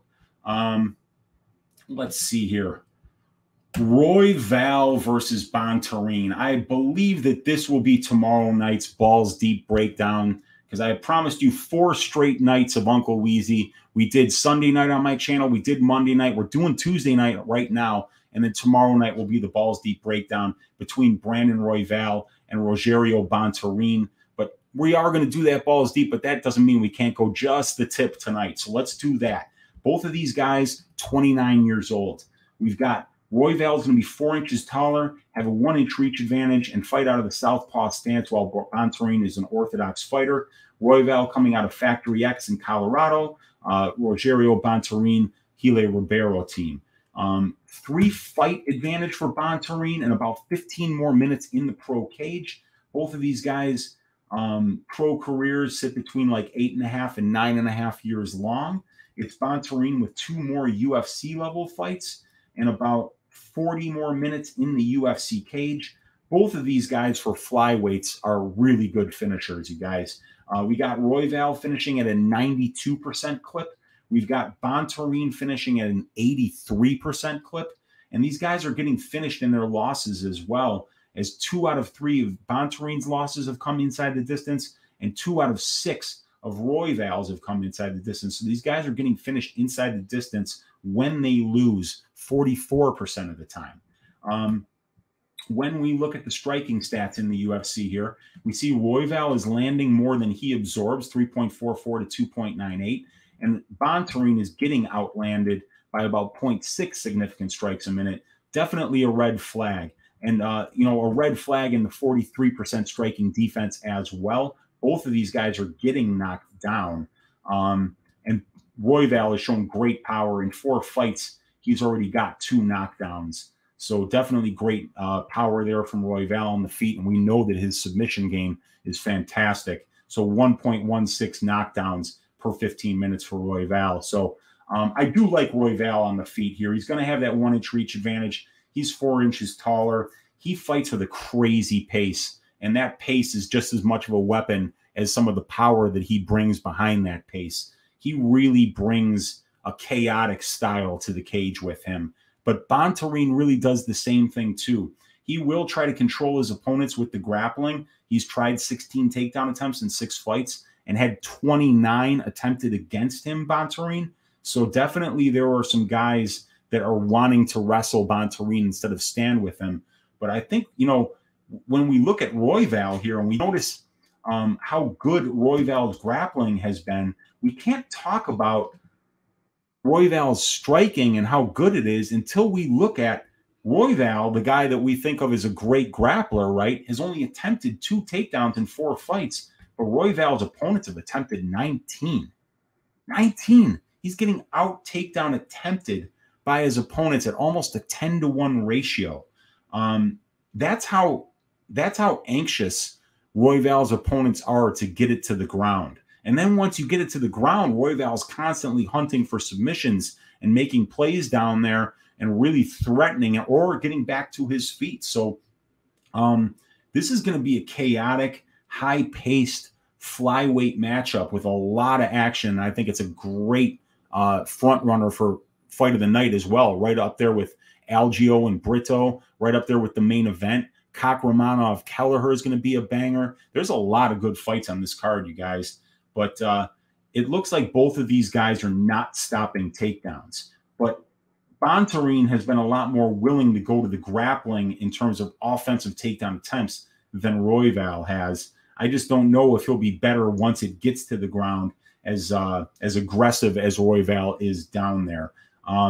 Both of these guys are getting out-controlled by their opponents, but I would say Bontorin has been a little bit more efficient in terms of his opponents have attempted 13 more takedowns than him, but they're really only out-controlling him by 2.5%. So Bontorin getting up, stopping takedowns at only a 51% rate, but he must be getting up really quickly because he's only given up 12 minutes of control time on 14 completed takedowns and 29 takedown attempts against. And Royval's been taken down 9 times and given up about 11 minutes of control time in his UFC career. So he is obviously getting back up as well. But, you know, these guys are averaging 1.16 and 1.68 takedowns per 15 minutes respectively, but then they give up 5.22 and 3.36 takedowns per 15 minutes respectively. So I don't know whether this fight is going to take place on the feet or on the ground, but, you know, Royval's fights are taking place on the ground about 59% of the time. And for Bontorin, it's about 41% of the time. So I think it's probably safe to say that this fight's probably going to be half and half standing, half grappling. And I think Royval's just a little bit better in both places. And then if we look at the strength of schedule, so we see that the ratio is almost the same here at 1.6 and 1.62, but it's Royval who's fighting the more experienced competition. And then when we look at who these guys are losing to, it's Royval losing to guys with 1.1 ratio and 10.5 total fights, while for Bontorin, it's 4 total fights, 1.67 ratio. And then, or I mean, that's the guys that they're beating. So they're both beating guys with winning records. It's just that Royval's beating the more experienced opponent. And then when we see who they're losing to, they're both losing to excellent competition, but it's Royval who's losing to the even better competition here. Royval's only 2 losses come to Pantoja and Moreno in the UFC. Moreno is the current champion, and Alexander Pantoja has beaten the current champion twice. So he's losing to top-level competition, while Bontorin lost to Kattar of France, who might be next for the strap to try to take it from Moreno after the Figueiredo fight, and then he lost to Ray Borg, who's a very good grappler in his own right, just blanketed him, but wins over Bibilatov by split decision, Paiva by knockout, and Matt Danger Schnell by unanimous decision. I like Brandon Royval to win this fight, you guys, and I think that he's going to get it done inside the distance. I think he's going to knock him out, to be honest with you, but I'm picking Brandon Royval to win this one inside the distance. You know, they're the same age, but it's Royval who's fought the better competition. Royval has shown more power. Both of these guys have been knocked down, but I just think that Royval's conditioning is going to hold up better than Bontorin's, and that he's more suited to fight that chaotic pace for as long as it takes to get the finish. And I think he is going to finish Rogerio Bontorin here, but I can't wait for this fight, man. I cannot wait for this fight. And then we got to talk about a fight that I can wait for, the rematch that nobody asked for and nobody wanted. But here we are, you guys. Katlyn Chookagian, one of the best nicknames in the sport, Blonde Fighter. Could we get any more generic than that? Could we get any more milquetoast than Blonde Fighter? Do you get it? She's got blonde hair. Bad nickname, but good striking on Katlyn Chookagian. And then we got Jennifer Maia, who's about as exciting as watching paint dry. Chookagian's 5 inches taller. She's going to have a 4-inch reach advantage. Both of these ladies are orthodox fighters. It's Chookagian fighting out of All-Star and Jennifer Maia, Shootbox Monstro, coming out of Brazil, Maia, Chookagian, the United States. It's Jennifer Maia with the experience advantage here. She has 7 more professional fights. She's got about 50 more minutes in the pro cage, and she's got 5 more years as a pro. However, Chookagian has fought about 2/3 of her pro career at the UFC level, while for Maia, it's about 25% of her career at the UFC level. So it's about 75 more minutes in the UFC cage for Katlyn Chookagian here. Average fight time for these ladies, almost 14 minutes for Chookagian and 14.93 for Maia.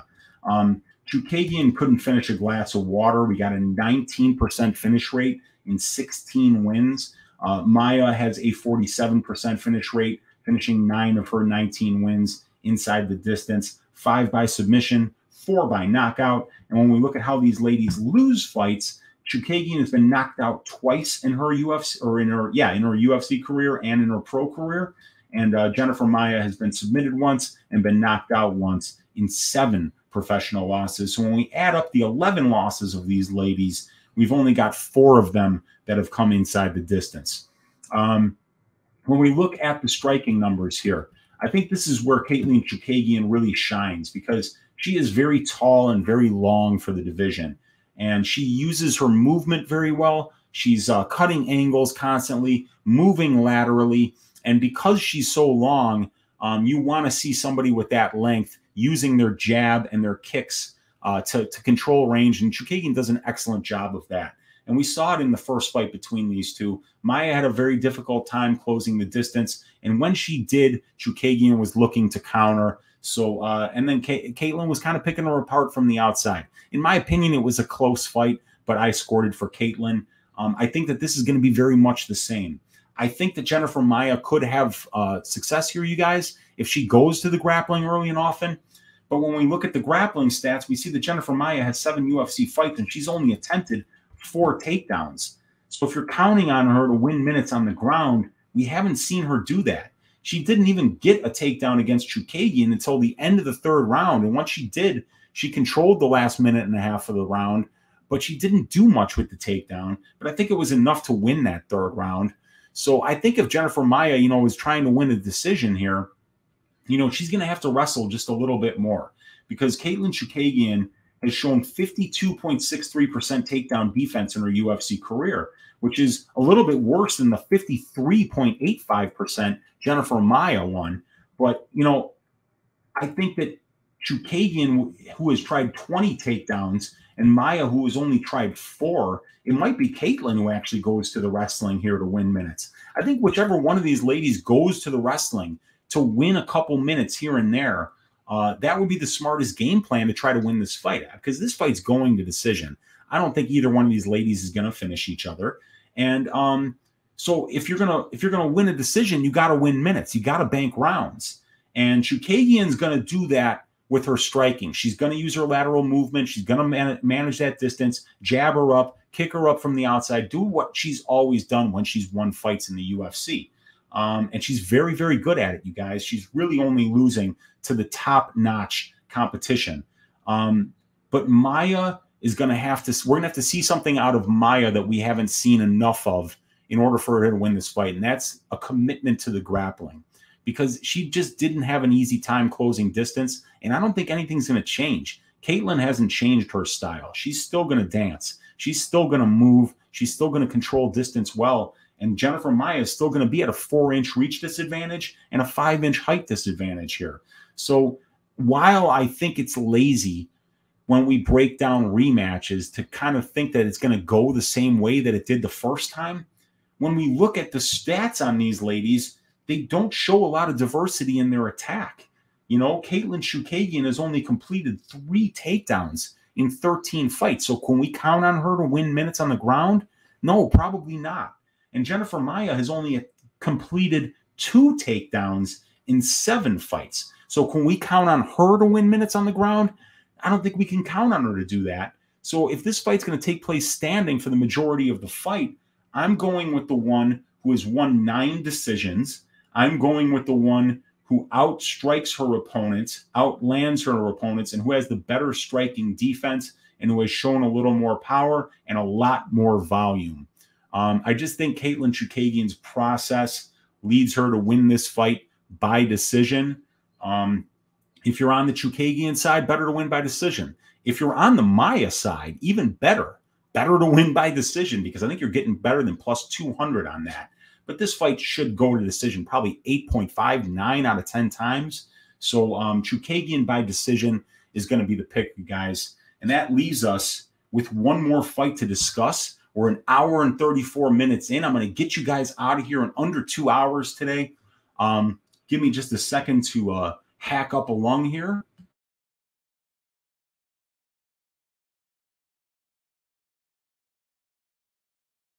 Right. We're back. Calvin Kattar against Giga Ninja Chikadze, the main event. They're both the magic number 33 here. They are 6 feet for Chikadze, 5'11" for Kattar. A 2-inch reach advantage for Chikadze. Chikadze is not an orthodox fighter. He is a switch stance fighter. And Calvin Kattar fights out of the orthodox stance.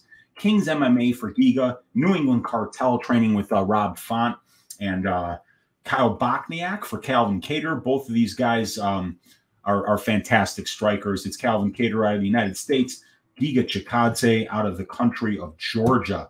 One of the lustiest countries on earth, as we hear Roman Dolidze getting lusty with one Cheyenne Velismas. And we've got 11 more fights for Calvin Kattar as a pro, more than twice as much time in the mixed martial arts cage. Now, we know that Giga's got a ton of combat sports experience. I think Giga's been hitting pads since he was 3 years old. So even though Giga's at an MMA experience disadvantage here, it really is, he's been a lifelong combat sports guy. So Kattar does have an MMA experience advantage here of 8.5 years and about 150 minutes in the MMA cage. But, you know, Chikadze's been fighting forever. So they're both very experienced fighters. And Chikadze has just one less UFC level fight, and half of his fights have been at the UFC level, while for Kattar, it's only a third. We've got 30 more minutes in the UFC cage for Kattar and an average fight time of 13.5 minutes, while for Chikadze, it's 11.35. We got a 71% finish rate in Chikadze's wins, a 59% finish rate in Kattar's wins, and in their 7 combined losses, only 2 of them have come inside the distance. Kattar has been subbed once, and Giga Chikadze has been subbed once as well. Let's look at the striking stats here. We see that Calvin Kattar absorbs a lot more than he lands. He lands 5.07 significant strikes a minute and absorbs 8.16. It's a big red flag, and it's crazy. You know, you don't expect to see a guy like Kattar, who has been as good on the feet, who has won as many fights as he has with his striking, with his power. He's just getting out-volumed and outlanded by his opponents, and it's not just the Max fight, you guys. When you take out the Max fight, he's still getting outlanded by at least 1 significant strike per minute. So 42.5% striking accuracy, 4 knockdowns in 9 fights for Kattar. He's shown tremendous power for the featherweight division. 0.49 knockdowns for 15 minutes. Only a 50% striking defense is not very good. Don't like to see that, especially against somebody like Giga, who has the kind of power that he does and the kind of diversity of attacks that he does.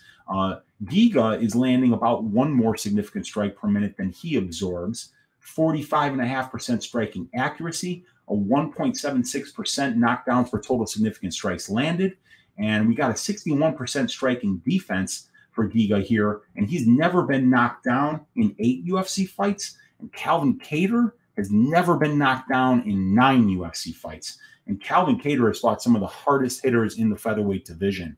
So both of these guys have shown tremendous durability thus far in the UFC. When we talk about the grappling numbers for these guys, let's just kind of skip over it. So, and I'm going to tell you why. Calvin Kattar in 9 UFC fights, 120 minutes of cage time, has managed 1.84% control time for. He's only gotten 3 takedowns, and in those 3 takedowns, he's gotten less than 3 minutes of control time. Giga Chikadze 2 for 6 on his takedown attempts, and he's only gotten 3.32% control time.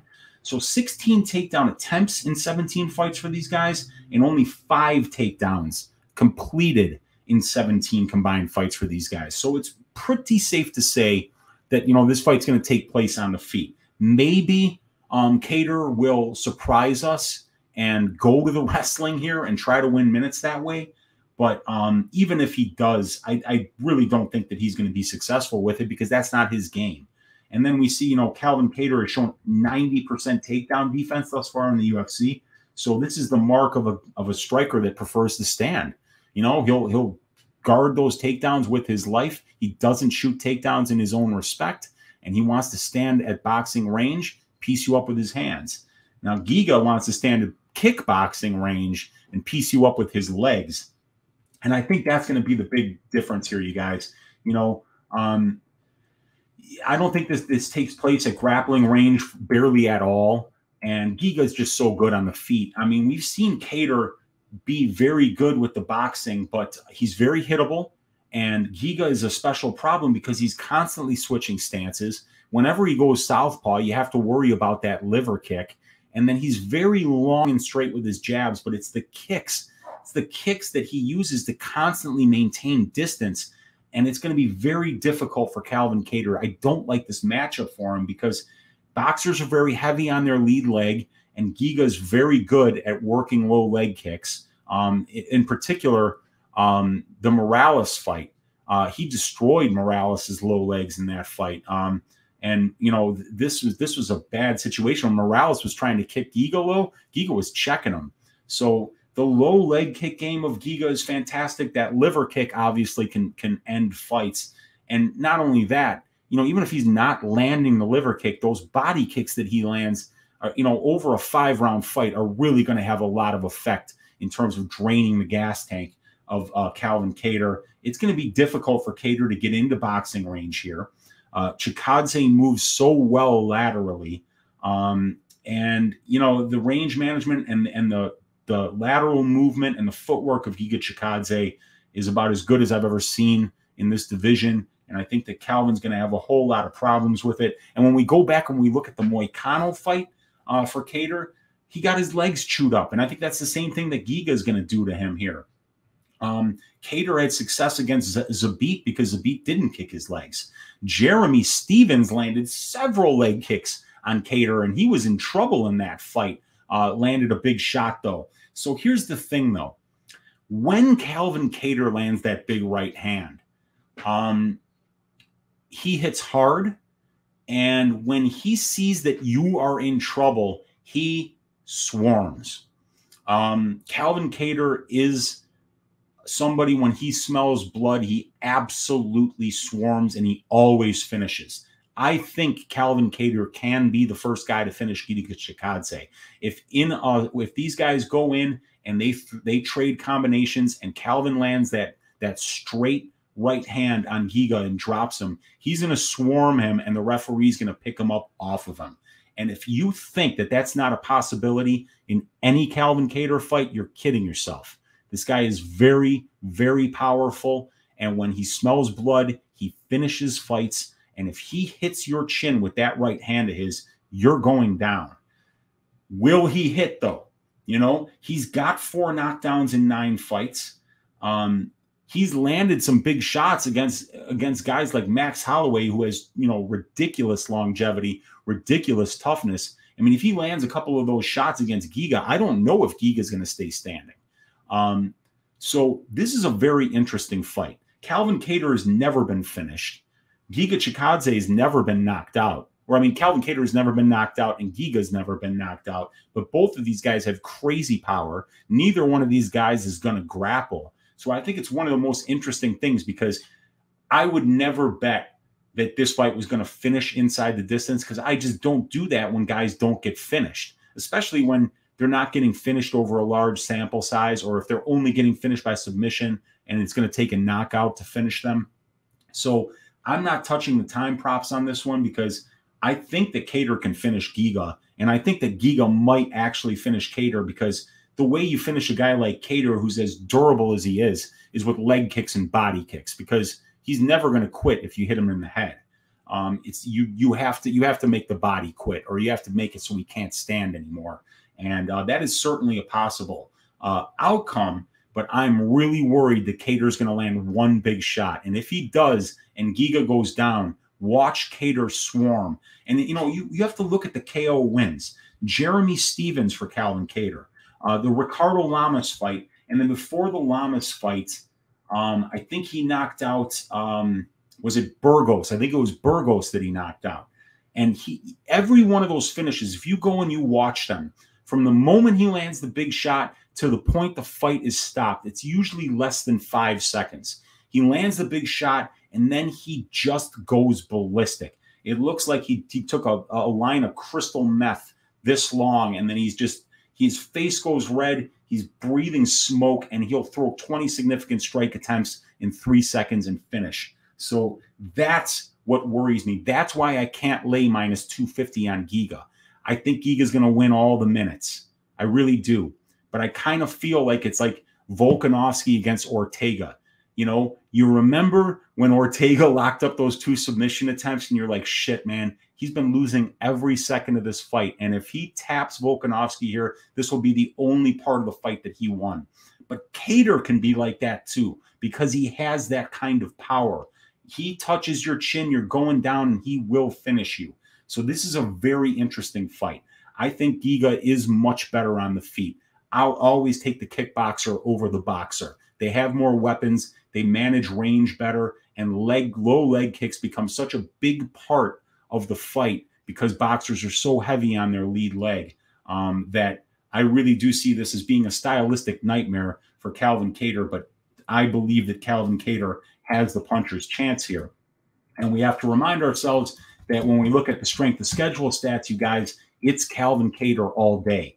Much better ratio, much more experienced opponents. The wins, while having the same win-loss ratio, are against much more experienced opponents. And when you look at the guys that are beating Calvin Kattar, Max Holloway, Zabit Magomed Shapirov, you know, these are quality opponents, really good guys, while Giga Chikadze actually has a loss to Austin Springer on his record and then wins over guys like Jamie Simmons, Erwin Rivera, Omar Morales. But the last 2 wins against Swanson and Barbosa were super impressive.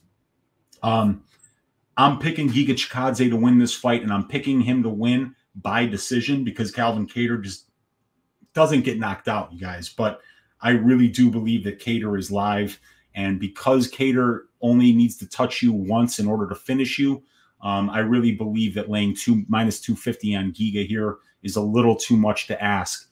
But I am going with Giga Chikadze by decision. We're an hour and 45 minutes in, you guys. We broke down 11 fights. We gave you a banger of a story about a Datsun from 1997 that got towed by guys who didn't know how little I cared about that car. And now we come to the denouement, if you will.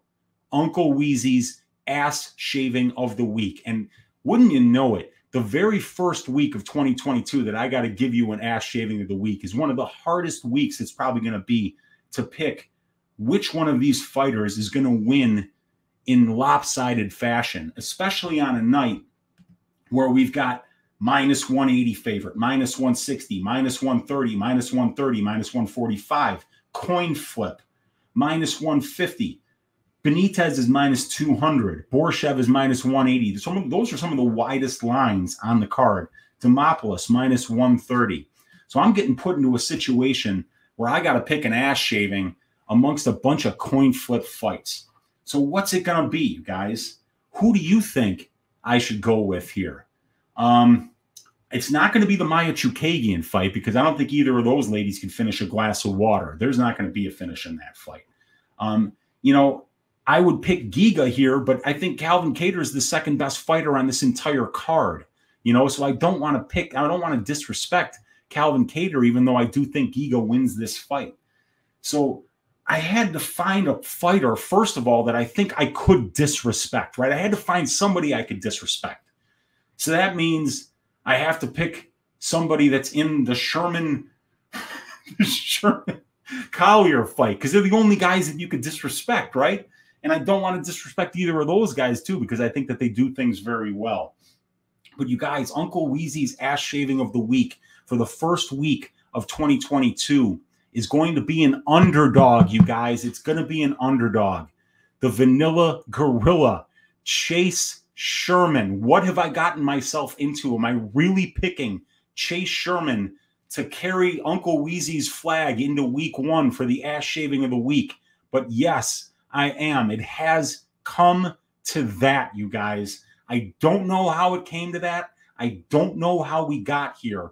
But I'm picking Chase Sherman to shave ass on Saturday over the second Weight Watchers Before picture here of Jake Collier, who I just don't like the conditioning. I don't like the power. I think Chase Sherman has a really good chance to finish Jake Collier by knockout. And since when I pick an ass shaving of the week, I wanted to finish in violent fashion, I figured this was the best way to go. In addition to that, I give you an underdog. And in addition to that, I'm giving you a guy that I am going flat out picking him to win by knockout. The bet, Sherman wins by TKO, KO, plus 300 is Uncle Weezy's ass shaving of the week. Let's get out ahead of these bookies.